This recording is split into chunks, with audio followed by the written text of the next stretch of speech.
इसके अलावा मैं प्रस्ताव करती हूं कि चुनौती मोड में मेगा टेक्सटाइल पार्क स्थापित किए जाएंगे। वे तकनीकी टेक्सटाइल के मूल्यवर्धन पर भी ध्यान केंद्रित कर सकते हैं। मैं खादी, हथकरघा और हस्तशिल्प को सुदृढ़ करने के लिए महात्मा गांधी ग्राम स्वराज योजना का शुभारंभ करने का प्रस्ताव करती हूं। इससे वैश्विक बाजार समृद्धता और ब्रांडिंग में सहायता मिलेगी। यह प्रशिक्षण, कौशल, प्रक्रिया और उत्पादन गुणवत्ता को सुसंगत बनाएगा और सहायता प्रदान करेगा। यह हमारे बुनकरों, ग्रामीण उद्योगों, एक जिला एक उत्पाद पहल और ग्रामीण युवाओं को लाभान्वित करेगा। भारत में उच्च गुणवत्ता वाले खेलकूद के सस्ते सामानों के लिए एक वैश्विक केंद्र के रूप में उभरने की संभावना मौजूद है। मैं उपकरण डिजाइन एवं सामग्री विज्ञान में विनिर्माण, अनुसंधान और नवाचार को बढ़ावा देने हेतु खेलकूद के सामानों के लिए एक समर्पित पहल का प्रस्ताव करती हूं। विरासत के औद्योगिक क्लस्टरों का कायाकल्प। मैं अवसंरचना और प्रौद्योगिकी उन्नयन के माध्यम से उनकी लागत, प्रतिस्पर्धात्मकता और दक्षता में सुधार करने के लिए 200 विरासत के औद्योगिक क्लस्टरों को पुनर्जीवित करने के लिए एक योजना शुरू करने का प्रस्ताव करती हूं।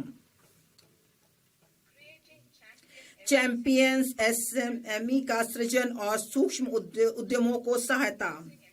एमएसएमई को विकास के एक महत्वपूर्ण इंजन के रूप में मान्यता देते हुए मैं चैंपियंस के रूप में उनके विकास में सहायता के लिए एक त्रिआयामी दृष्टिकोण का प्रस्ताव करती हूं। इक्विटी सहायता। मैं भविष्य के चैंपियंस तैयार करने के लिए चुनिंदा मानदंडों के आधार पर उद्यमों को प्रोत्साहित करने के लिए एक समर्पित 10,000 करोड़ की एमएसएमई विकास निधि शुरू करने का प्रस्ताव करती हूं। मैं सूक्ष्म उद्योगों की सहायता को जारी रखने और जोखिम पूंजी तक उनकी पहुंच बनाने के लिए 2021 में स्थापित आत्मनिर्भर भारत निधि में 2,000 करोड़ के टॉप अप का भी प्रस्ताव करती हूं। इससे छोटे उद्योगों को सहायता मिलेगी। नकदी सहायता। ट्रेड्स के साथ एमएसएमई को 7 लाख करोड़ से अधिक धनराशि उपलब्ध कराई गई है। इसकी पूरी क्षमता का लाभ देने के लिए मैं 4 उपायों का प्रस्ताव करती हूं। 1, केंद्रीय सार्वजनिक क्षेत्र के उद्यमों द्वारा एमएसएमई से सभी खरीद के लिए ट्रेडर्स को लेन देन निपटान प्लेटफॉर्म के रूप में उपयोग करने का निर्देश करना, जिससे यह अन्य कॉरपोरेट के लिए एक मानक बन सके। 2, ट्रेडर्स प्लेटफॉर्म पर बीजक छूट हेतु सीजीटीएमएसई के माध्यम से ऋण गारंटी सहायता तंत्र शुरू करना। 3, सस्ते और त्वरित वित्त पोषण को प्रोत्साहित करने के लिए एमएसएमई में सरकारी खरीद के बारे में वित्त प्रदाताओं के साथ सूचना साझा करने हेतु जेम को ट्रेडर्स को जोड़ना। 4, ट्रेड्स प्राप्तियों को आस्ती समर्पित प्रतिभूतियों के रूप में शुरू करना, जो एक द्वितीयक बाजार के रूप में सहायता करेगा और नकदी एवं लेन देन के निपटान को बढ़ाएगा। पेशेवर सहायता। सरकार विशेष रूप से टियर 2 और टियर 3 कस्बों में कॉरपोरेट मित्रों का एक संवर्ग तैयार करने के लिए अल्पावधि मॉड्यूलर पाठ्यक्रमों और व्यवहारिक टूल्स की डिजाइन करने हेतु ICAI, ICSSI, ICMAI जैसे पेशेवर संस्थानों को सुविधा प्रदान करेगा। यह प्रमाणित अर्ध पेशेवर एमएसएमई को किफायती लागत पर अनुपालन अपेक्षाओं को पूरा करने में सहायता करेंगे। पिछले दशक में हमारे सरकार ने बहुत सारे कदम उठाए हुए हैं जन अवसंरचना के लिए, नए वित्तीय जिसमें बड़े पैमाने पर बढ़ाने के लिए कई पहलें की हैं। हम NIIF हम सार्वजनिक अवसंरचना को बड़े पर बढ़ाने के लिए कई पहलें की हैं। हम 5 लाख से अधिक आबादी वाले टियर 2, टियर 3 शहरों में अवसंरचना के विकास पर जोर देना जारी रखेंगे, जिन्हें विकास केंद्र बनाने के लिए विस्तारित किया गया है। सरकारी कैपेक्स वर्ष 2014-15 में 2 लाख करोड़ से कई गुना बढ़कर वित्त वर्ष 2025-26 में 11.2 लाख करोड़ हो गया है। वित्त वर्ष 2026-27 में मैं इस गति को जारी रखने हेतु इसे बढ़ाकर 12.2 लाख करोड़ करने का प्रस्ताव करती हूँ। और संरचना विकास और निर्माण चरण के दौरान जोखिमों के संबंध में निजी डेवलपर्स के विश्वास को मजबूत करने के लिए मैं ऋणदाताओं को दूरदर्शिता से सुविचारित आंशिक ऋण गारंटी उपलब्ध कराने हेतु एक अवसंरचना जोखिम गारंटी निधि स्थापित करने का प्रस्ताव करती हूँ। पिछले वर्षों के दौरान REITs परिसंपत्ति मुद्रीकरण के लिए एक सफल उपाय बनकर उभरे हैं। मैं समर्पित REITs की स्थापना के माध्यम से CPSE की महत्वपूर्ण रियल एस्टेट परिसंपत्तियों की रिसाइकलिंग में गति लाने का प्रस्ताव करती हूँ। कार्गो के पर्यावरण अनुकूल आवागमन को बढ़ावा देने के लिए मैं निम्नलिखित प्रस्ताव करती हूँ। पूर्व में डानकुनी से पश्चिम में सूरत को जोड़ते हुए नया समर्पित मालवाहक कॉरिडोर बनाना, तालचर और आंगुल जैसे खनिज समृद्ध क्षेत्रों तथा कलिंगा नगर जैसे औद्योगिक केंद्रों को पारादीप और धमरा पत्तनों से जोड़ने के लिए उड़ीसा में NW5 से शुरू करते हुए अगले 5 वर्षों में 20 नए राष्ट्रीय जलमार्ग NWU शुरू करना। इसके लिए अपेक्षित जनशक्ति तैयार करने के लिए क्षेत्रीय उत्कृष्ट केंद्रों के रूप में प्रशिक्षण संस्थान स्थापित किए जाएंगे। इससे प्रशिक्षण देने और कौशल प्राप्त करने के लिए जल मार्ग के पूरे भाग में युवाओं को लाभ प्राप्त होगा।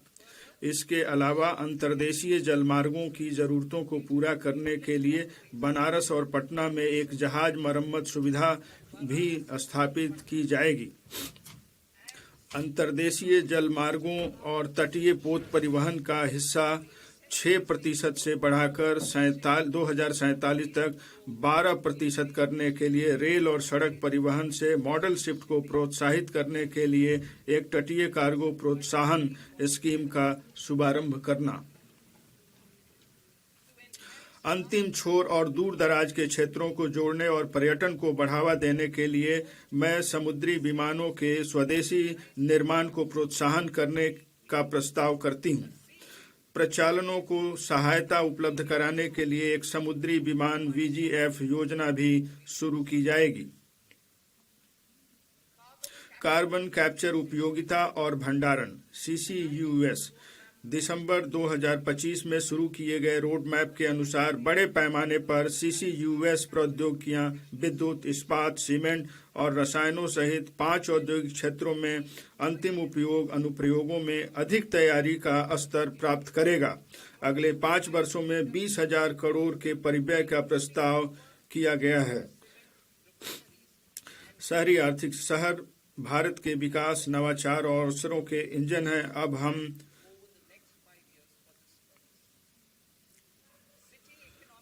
शहरी आर्थिक क्षेत्र। शहर भारत के विकास, नवाचार और अवसरों के इंजन हैं। अब हम टीयर 2 और 3 शहरों तथा तीर्थ कस्बों पर भी ध्यान केंद्रित करेंगे जिन्हें आधुनिक अवसंरचना और बुनियादी सुविधाओं की आवश्यकता है।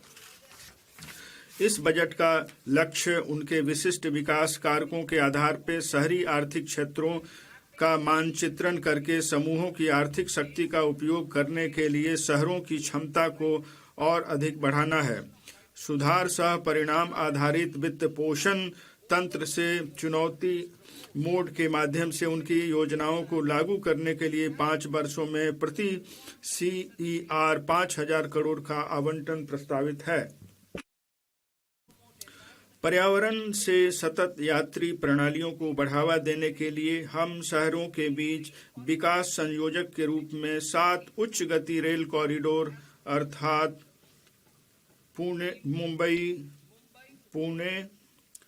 पुणे से हैदराबाद, हैदराबाद बेंगलुरु, हैदराबाद चेन्नई, चेन्नई बेंगलुरु, दिल्ली वाराणसी और वाराणसी सिल्लीगुड़ी विकसित करेंगे।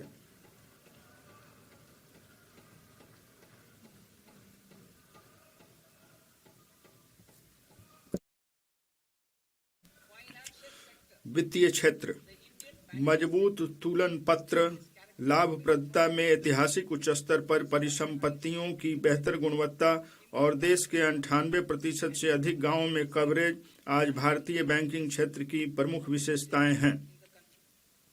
इस समय हम इस क्षेत्र के सुधार प्रेरित विकास पथ को जारी रखने के लिए जरूरी उपायों के भविष्यवादी रूप से मूल्यांकन करने के लिए बेहतर स्थिति में हैं। मैं वित्तीय स्थायित्व, समावेशन और उपभोक्ता संरक्षण को सुरक्षित करते हुए भारत के अगले चरण की विकास जरूरतों के अनुरूप इस क्षेत्र की व्यापक समीक्षा करने के लिए मैं विकसित भारत के लिए बैंकिंग पर उच्च स्तरीय समिति गठन करने का प्रस्ताव करती हूँ। ऋण संवितरण और औद्योगिक प्रौद्योगिकी अपनाने के लिए स्पष्ट लक्ष्यों के साथ विकसित भारत के लिए एनबीएफसी हेतु विजन तैयार किया गया है।